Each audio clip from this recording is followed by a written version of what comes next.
Samahan niyo po ako at buksan ang inyong mga Bible sa kalat po ng Gawa.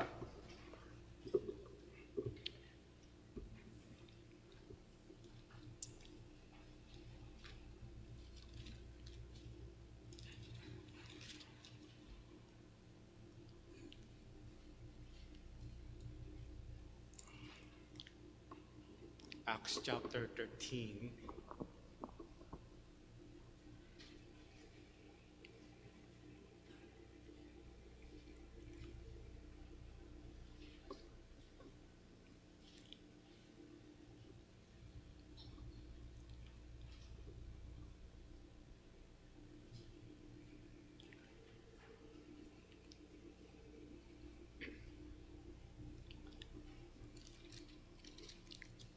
Acts 13 verse 1. Now there were in the church at Antioch prophets and teachers, Barnabas, Simeon, who was called Niger, Lucius of Cyrene, Manaen, a lifelong friend of Herod the Tetrarch, and Saul. While they were worshiping the Lord and fasting, the Holy Spirit said, "Set apart for me Barnabas and Saul for the work to which I have called them." Then after fasting and praying, they laid their hands on them and sent them off. Manalangin po tayo. Ama, kami po ay muling naninigluhod sa inyo at nagmamakaawa at humihingi kami ng gabay para sa pag-aaral po namin ng inyong mga salita. Tulungan kami, o aming Diyos, at patuloy na bigyan ng pangunawa hanggang sa aming mga puso na mag-move sa amin to move forward sa inyong gawain sa balat ng lupa. Sa pangalan po ng aming Panginoong Jesucristo at po yung aming dalangin. Amen.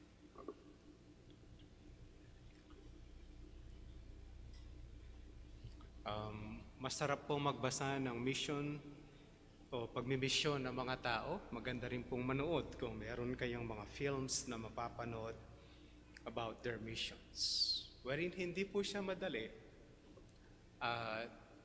Wala pa po akong nabasang pagmimisyon na napakadaling nangyari. Wala pang hindi nakaranas ng mga struggle.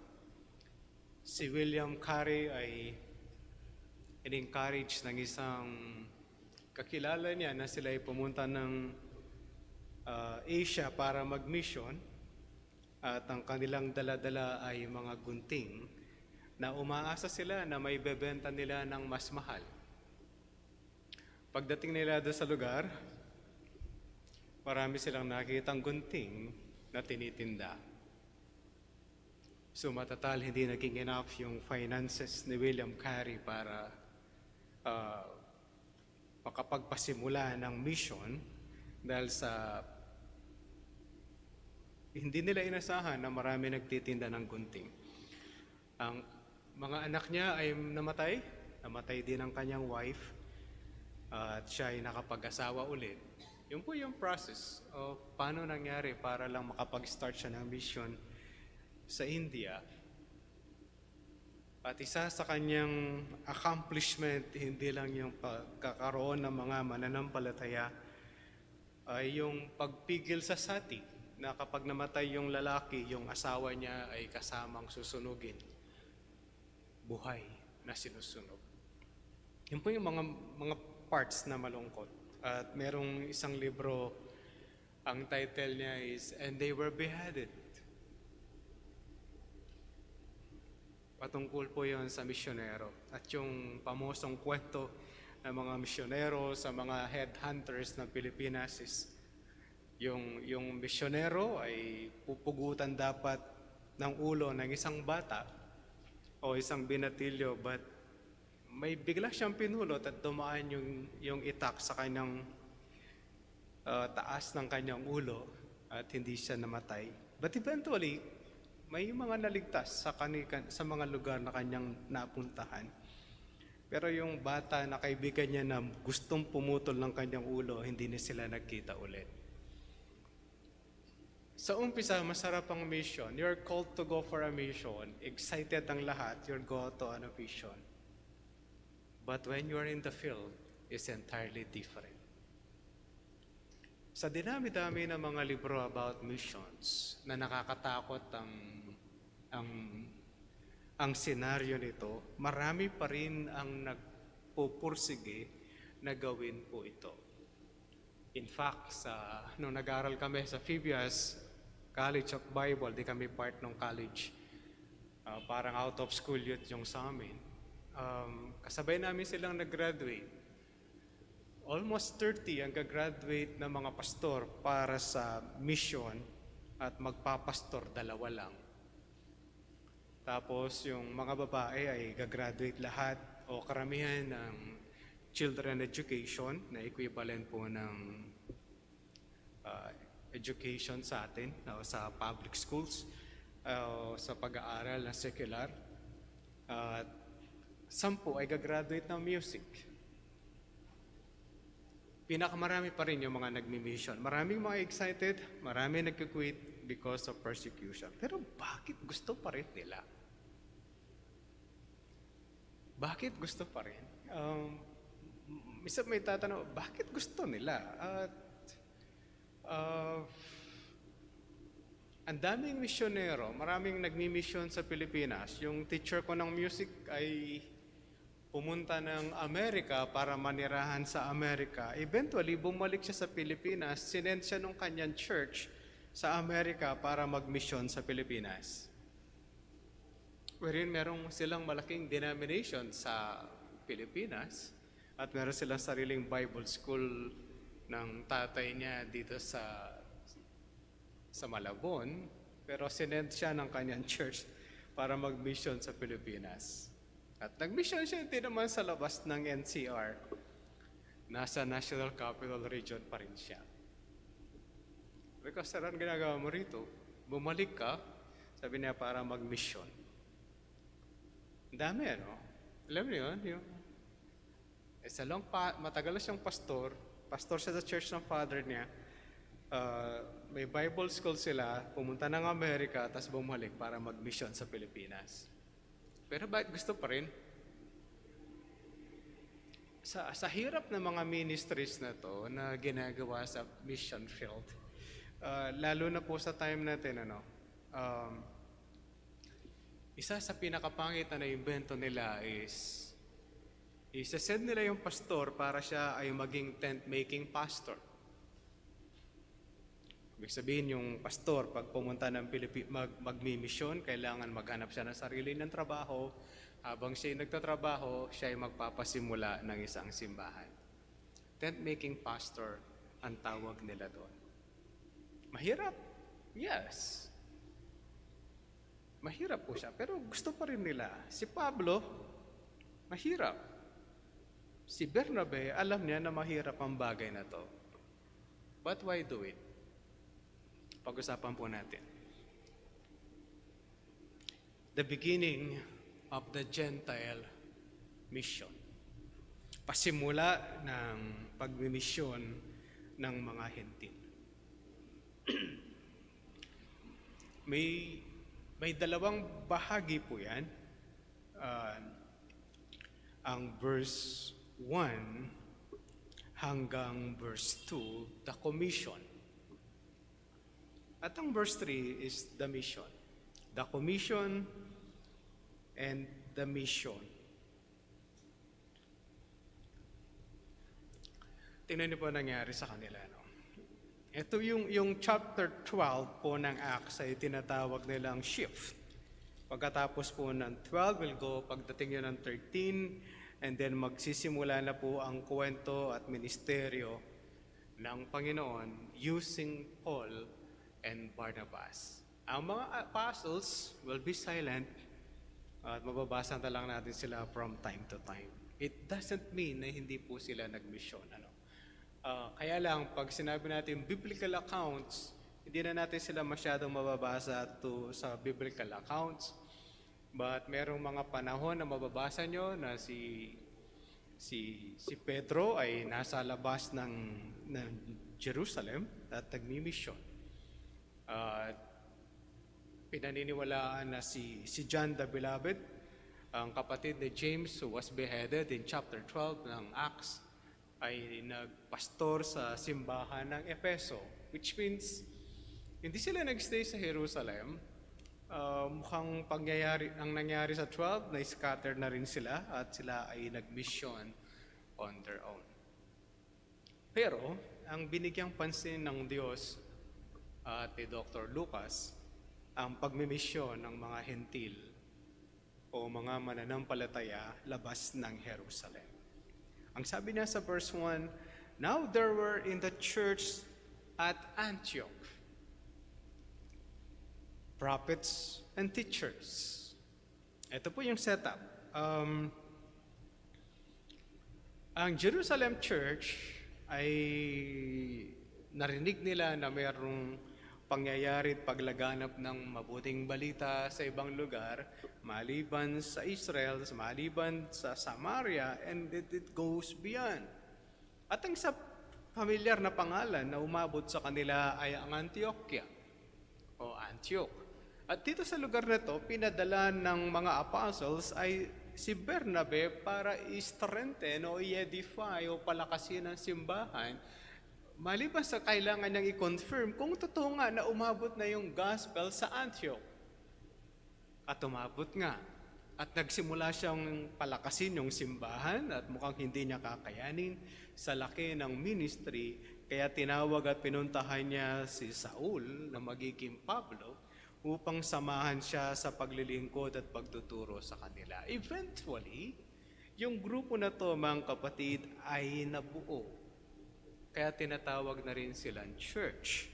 Pero alalahanin natin, mga kapatid, ang simbahan ay universal. Isa po yun, we have the universal church. Ang lahat ng mananampalataya, saan man kayo pumaroon, kasama sila sa tinatawag na church o universal church. But eventually, sa dami ng mga naliligtas na mga tao sa bahagi ng mundo, nagkaroon sila ng mga cluster, kaya tinatawag po natin ito mga local churches o mga simbahan sa iba't ibang mga lugar for simply identity. Ano po? Kaya lang, as things had progressed, hindi na simple identity ang meron. No, hindi lang yung magkakasama tayo, mag-iwahiwalay lang tayo, pero magkakasama tayo. Sana ganun lang ang Christianity sa buong mundo. Kaya tinatawag naman ng iba is body of Christ. Basta naniniwala kay Jesus Christ, sasama nila sa body of Christ. Pero ito yung concern natin. Hindi lang ito naging simple identity na Tagalog, ganito kami, mananampalataya kami sa ganitong lugar. Ngayon hindi na siya ganon. Denomination na siya at identity na ng belief.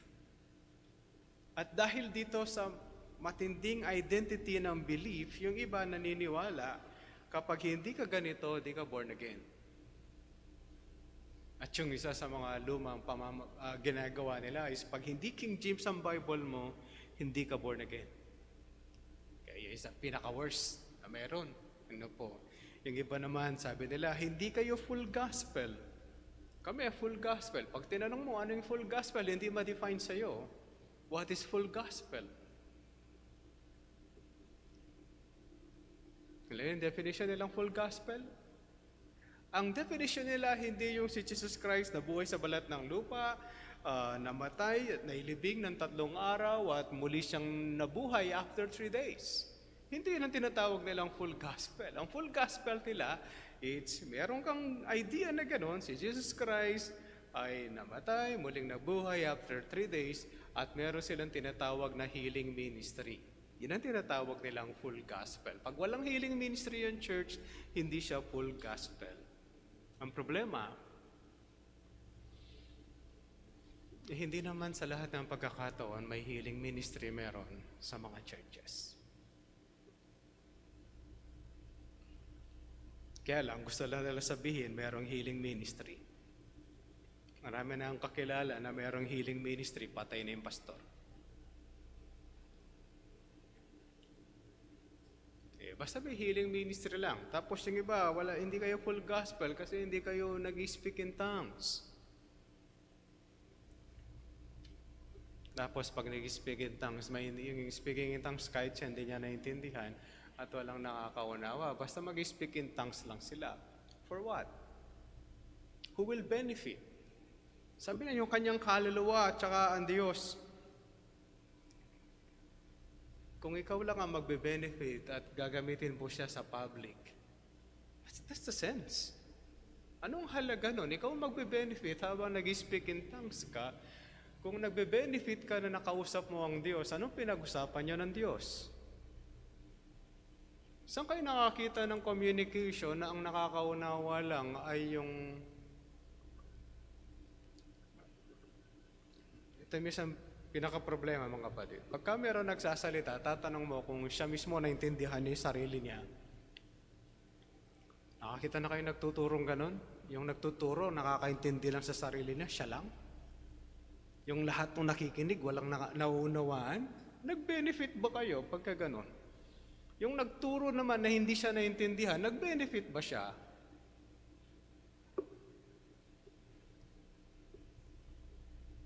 Naintindihan niyo yung sinasabi ko? Yung isa sa difficulty ng pagtuturo ng mga engineers sa campus, ito yon.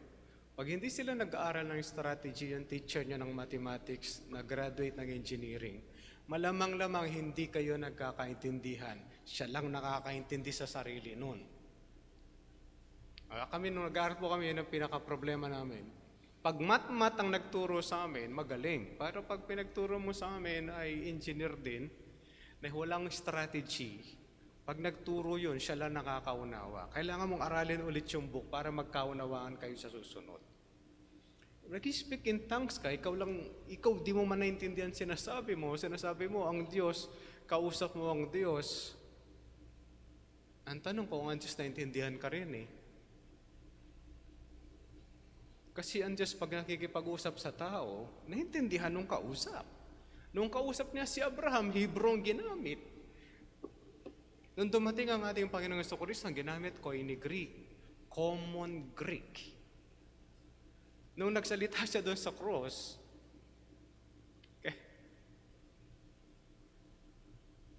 Aramaic ang ginamit. Naintindihan ng mga tao yung Aramaic, kaya nga na-translate it is finished. Kung bakit ngayon yung mga pastor nagsasalita speaking in tongues kasi nagbe-benefit daw siya tsaka ang Diyos. Maghanap kayo ng verse sa Bible na nagsalita ang Diyos na hindi siya naintindihan ng audible voice, yung kanyang kausap. Kapag wala, don't tell me speaking in tongues will benefit you and God. Never did happen. Yung parables, hindi nyo maintindihan. It was not revealed to them, but revealed to you. Naintindihan pa rin. Kaya mga kapatid, pag sinabi nating church, noon is the universal church, tapos yung iba ay may kanya-kanya lang silang lugar or identity. Kaya nga the church at Ephesus, the churches, ibig sabihin maraming mga cluster po yun sa isang bayan. And this time, sa Antioquia, meron church. At yung church ay meron siyang mga grupo na mga prophets and teachers. Anong mga concern, Pastor? Bakit may prophets? Akala ko yung Bible makukompleto. Ang concern mga kapatid ng prophets ay dalawa. Yung prophet ay pwedeng nangangaral ng salita ng Diyos at pwede siyang may revelation mismo mula sa Diyos. Familiar tayo kay Agabus nung siya ay nasa balat ng kasama nila si Pablo, ay malalaan natin na merong ministry si Agabus. Kaya samahan niyo po ako sa chapter 11.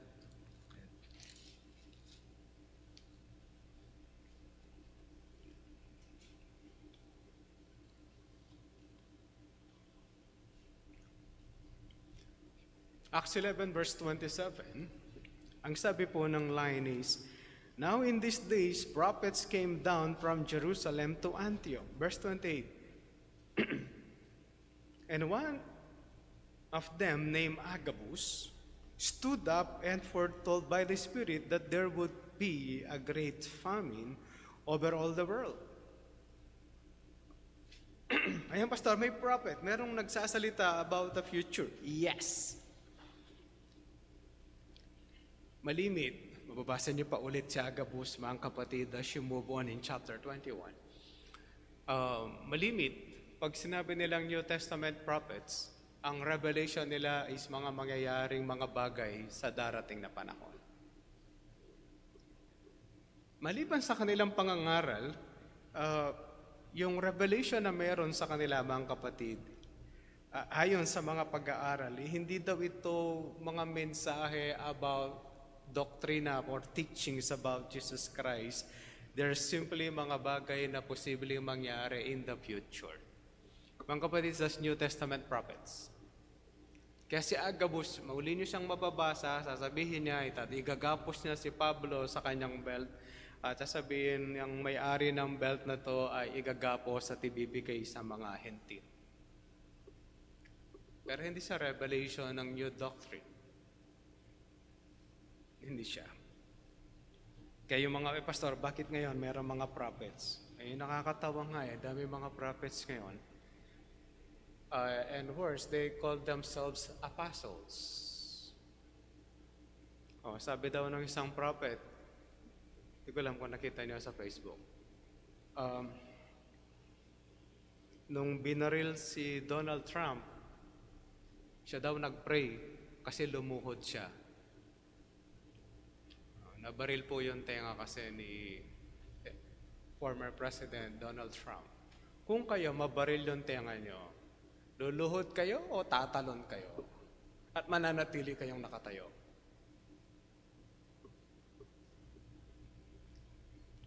O mapapaluhod ka rin kasi binaril yung tenga mo dumugo.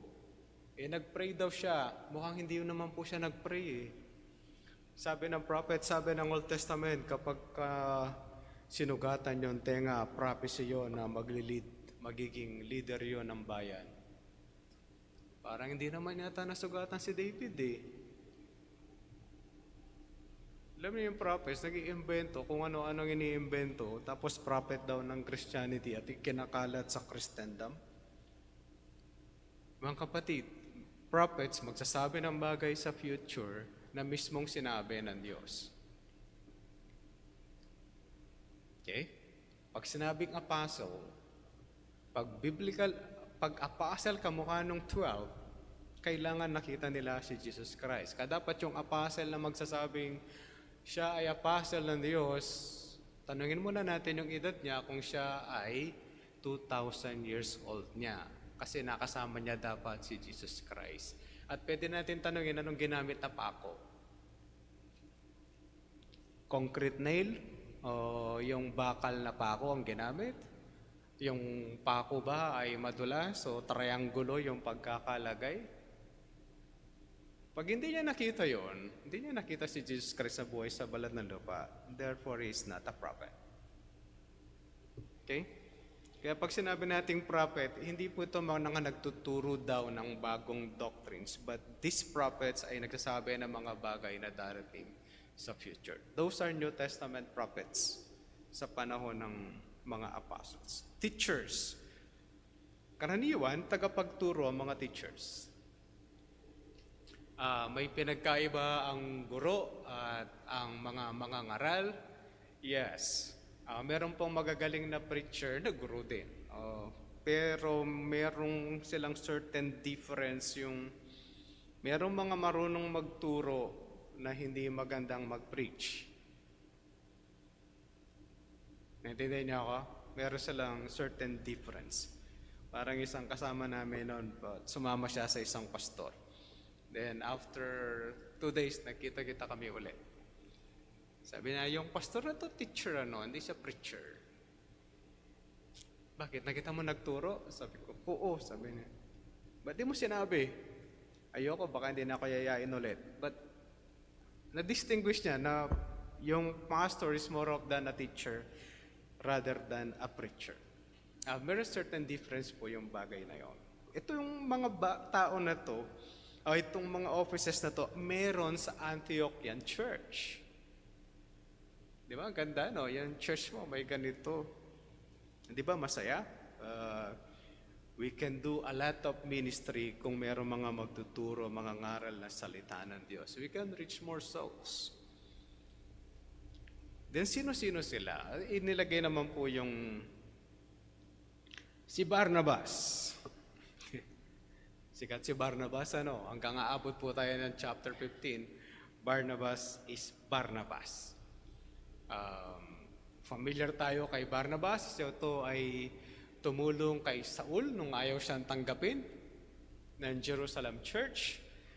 Si Bernabe ang pumunta sa mga apostles at pinatunayan, sandali lang itong taong ito ay iba na siya. Hindi na to kamukha dati na pinapersecute kayo. Ngayon siya na yung pinapersecute. Totoo ang kanyang kaligtasan para tanggapin si Saul. Sino yung gumawa nun? Yun po ay si Bernabe. At kung babalik po kayo sa chapter 4, makikita pa natin si Bernabe.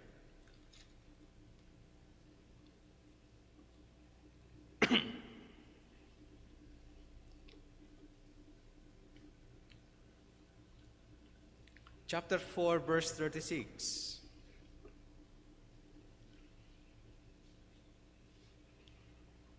Sabi po na sa chapter 4, verse 36, thus Joseph, who was also called by the apostles Barnabas. Hindi pala niya talaga pangalan, ano? Tama, pangalan talaga niya ay Joseph, which means son of encouragement. Isang Levita na lumaki sa Cyprus. Okay? Hindi po siya nakatira ng Jerusalem. Ibig sabihin, nag-migrate yung pamilya po nito.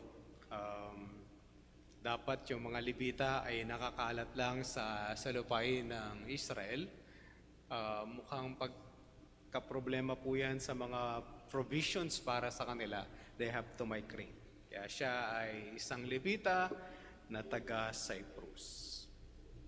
No wonder, siya po yung pinadala sa Antioquia noon at siya rin ang sumundo kay Pablo para samahan siya sa ministry sa Antioch. Kaya yan po si Bernabe.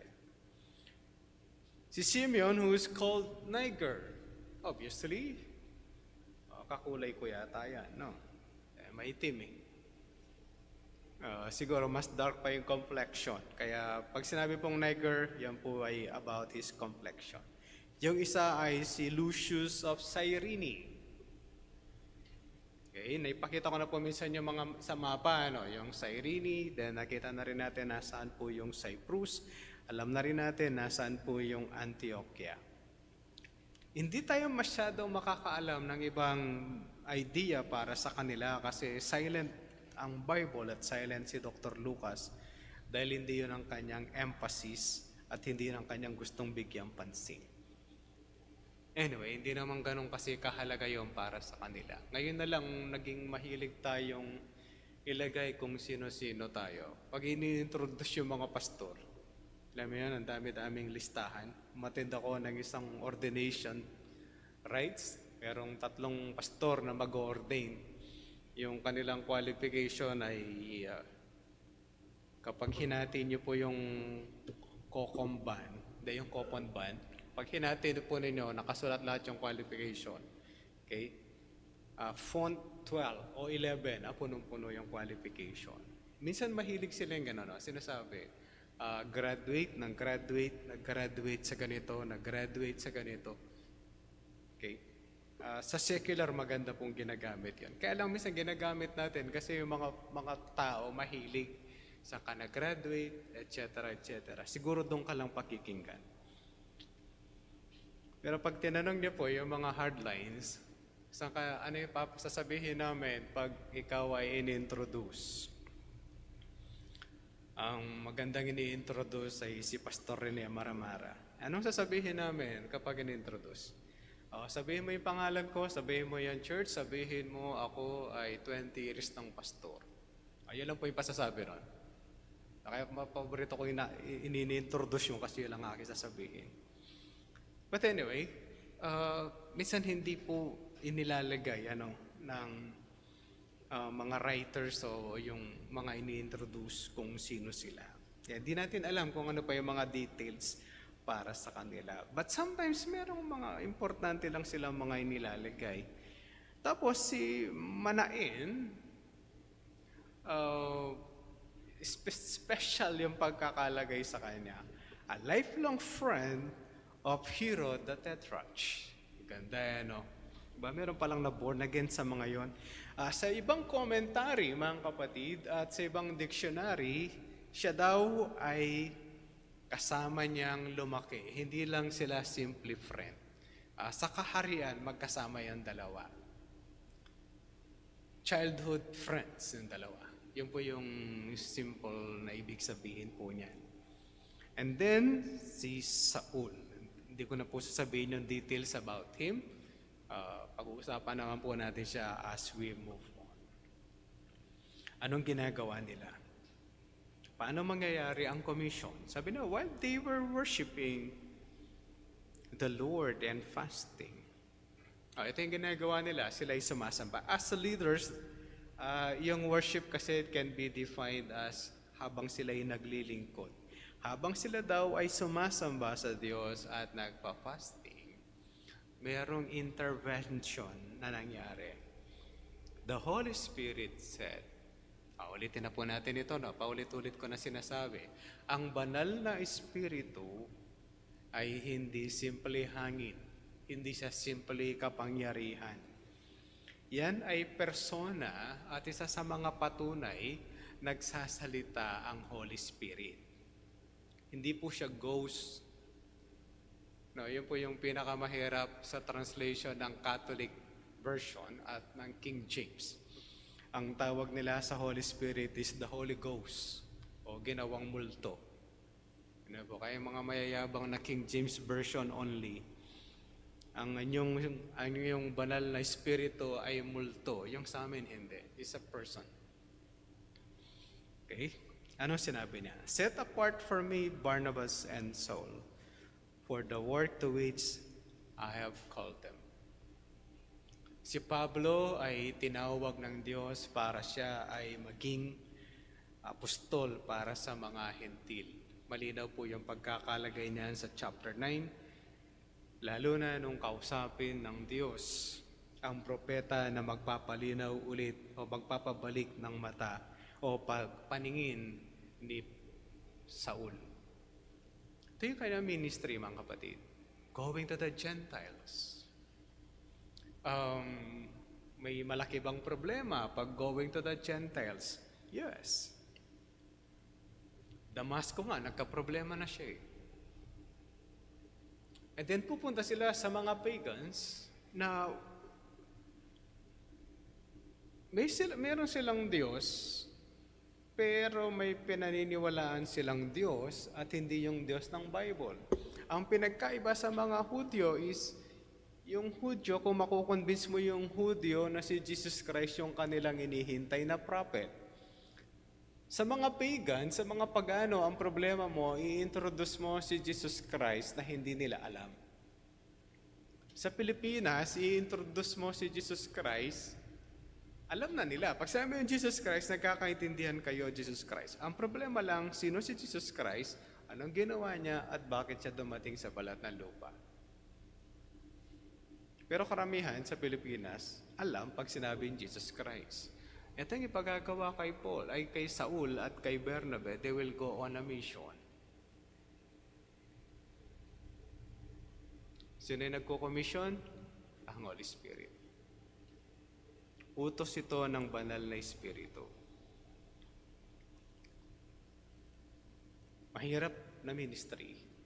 Yung iba, bakit, pag tinanong niya, bakit mo gustong mag-mission? Ito laging sagot sa'yo, it is my calling. Gagawin ko to, ito yung tawag sa akin. Si William Carey, nung tinanong, bakit mo gusto? Kahit yung asawa niya, bakit tayo pupunta dun sa lugar na at yung ini-expect na sakit ng asawa niya na nakuha nga nila at kinamatay ng kanyang anak. And eventually, yung wife namatay din. Ba't mo gusto? Magkakamalarya ka lang. Mamamatay ka dyan. Pag nagtuloy ka, mapuputulan kayo ng ulo. Sabi nga ng isang writer, and they were beheaded. Sabi na, bakit ka pupunta ng China for a mission? Yung ibang Amerikano, ang tawag nila sa Pilipinas ay jungle. Pag may magmi-mission dito, why go to the jungle? Nung unang pupunta si Don Dambacar sa Pilipinas, sabi, ikaw ay pupunta sa Pilipinas, samahan mo si Tim Kelly. Sabi na, nasaan ang Pilipinas? Tapos nagpakuha siya ng mapa para maintindihan niya nasaan ang Pilipinas. Sabi na, bago ako sa papayag, pakita niyo muna sa mapa sa akin nasaan ang Pilipinas. O ito, dito ka pupunta, magta-travel ka ng 24 hours. Makarating ka lang to. O, ito yung gagawin nyo. Kakausapin nyo lang yung pastor, hindi kayo magmi-mission. Just simply talk to the pastor. Then kung ano yung need niya, yan ipadadala natin. Hindi naman madali. Sa atin madali kasi taga rito tayo. Alam natin ang ideya. What if going outside?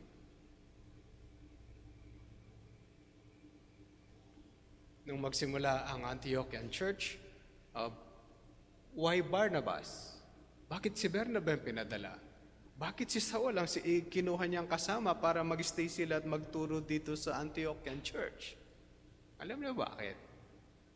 Most probably, dahil Greek-speaking yung dalawa, sila po yung pumunta dyan. Most probably, dahil malapit sila sa lugar na yon, baka mas nagkakaintindihan sila kung siya yung padadala. Madali yun. Paano kung hindi ka tiga dun? And you will be sent to minister at church. Wala kang alam, but simply do the ministry. Ito po yun. Kaya yung commissioning ng mga to, hindi naman to ganong kadali. Kaya lang, ang nagsasalita ang Holy Spirit, ano magagawa nila? Kaya anong ginawa nila sa verse 3? And this is their mission. Then after fasting and praying, they laid their hands on them and sent them off. Mga kapatid, kakaiba ito. Hindi na Jerusalem Church ang sending church, but Antioch Church. Ang simbahan sa Antioch ang magpapadala na ng mga misyonero palabas para magbahagi ng salita ng Diyos. Technically, Hudyo yung dalawa. But still, ang sending church po nila ay ang Antioch. Marami bang nangyayaring ganyan sa panahon natin? Yes. Yung mga nabibuild na church ay nag-send out for a mission. Hindi lang sila pinay-stay ng Diyos sa Antioch. Di sinabi nga, sige, dyan na kayo mamamatay. It's simply mission and mission. Turuan yung mga tao. Tumatag sila sa pananampalataya. Part ng ministry ng church is evangelism and mission. Sana magkaroon tayo ng vision that we want to go on a mission. Sa tagal-tagal ng church, wala pa po tayong mission church. We simply build a church and not go out. Baka ang problema natin, puso.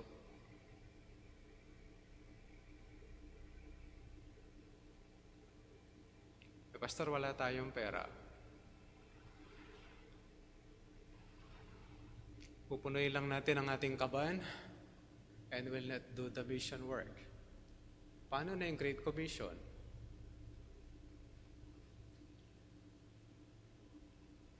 Or we simply do not want to minister.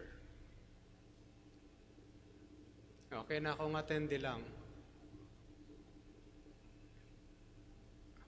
Sabi na, mag-ibanghelyo tayo at mananatili kang pa-attend lang. Okay na ako doon, pastor. So wala akong part sa ministry, then we don't want to work for the kingdom. Mga kapatid, tignan natin ang ating mga puso. Gusto ba natin to pa rin talaga yung nilalaman ng Biblia or we simply yung gusto lang natin ito? Satisfied na kami dito, satisfied na kami, wala akong ginagawa, nandito lang ako. Mga kapatid, that's not church life. Hindi ka na ng simbahan.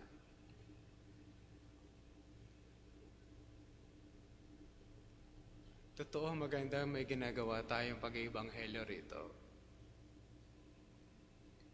Pero sa labas, wala tayong ginagawa.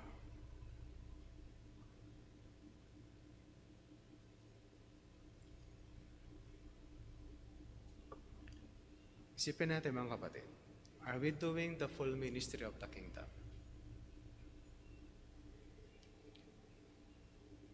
Naka-full ba tayo? Or simply satisfied with ourselves? Strengthening one another, criticizing one another, and simply helping one another.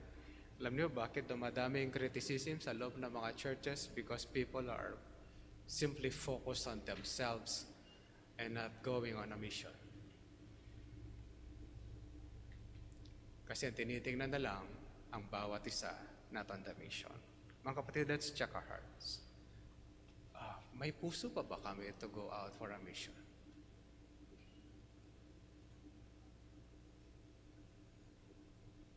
Story evangelism. Sa loob pa rin na church. Dito lang. Minsan tinatanong ko, Pastor, kaya ba nating evangelize ang buong lahat ng school sa mga Tarem? Hindi natin kaya. Titingi-tingihin natin. Kasi 2 school lang tayo o 2 barangay per year. But it doesn't mean di tayo magmi-mission. Magpapakayaman muna ba tayo bago tayo mag-mission? Ito yung malungkot sa mga mayayaman na churches. They don't support mission. Yung iba, they support mission organization para hindi sila mag-mission. We'll pay you, you go out. Sana kahit ganun lang. Pero tayo mga kapatid, dahil pupunta sa Pilipinas para mag-mission. Tayo sa Pilipinas, do we mission sa mga ibang lugar sa atin. Alam niyo kung ano malungkot? Yung mga maling turo ay nagmi-mission. Tapos sasabihin natin, naglipa na ang mga false churches sa Pilipinas. Kasi yung mga evangelicals hindi nagmi-mission. Kaya mga false prophets, tuwan-tuwa at sila nagpapalaganap ng maling turo kasi tayo walang ginagawa. Kaya sana mga kapatid, tingnan natin, do we have a mission? Pastor, walang qualify. Walang magko-qualify because we don't want to do it. Pag gusto natin, may magko-qualify. Pag ayaw natin, walang magko-qualify kahit kailan. And this church will die without a mission. Nalangin po tayo. Amin Diyos, minsan masarap palalahanin ang bawat sasama sa aming mga ministry. Minsan malungkot din. Are we doing the ministry? Or we simply focus on ourselves and neglect the true ministry? Totoo, mahalaga to strengthen one another. Pero nung in-strengthen po ninyo ang Antioch Church, nung may strengthen po siya, you send someone to go out for a mission. Sana ganon din kami. Pabigatin niyo po sa aming mga puso na magkaroon po kami ng mga naisin to go out for a mission. Bigyan kami ng bukas na pinto, amin Diyos. Ng inyong mabuting balita ay amin pong maipahayag. At magpasimula po kaming gawain sa ibang mga lugar. Tulungan po ang aming puso, tulungan ang aming mga kaisipan na makita po namin ito. At gampanan po namin ang aming responsibilidad bilang mananampalataya. Hiling at dalangin po namin ito sa pangalan po ng aming Panginoong Kristo.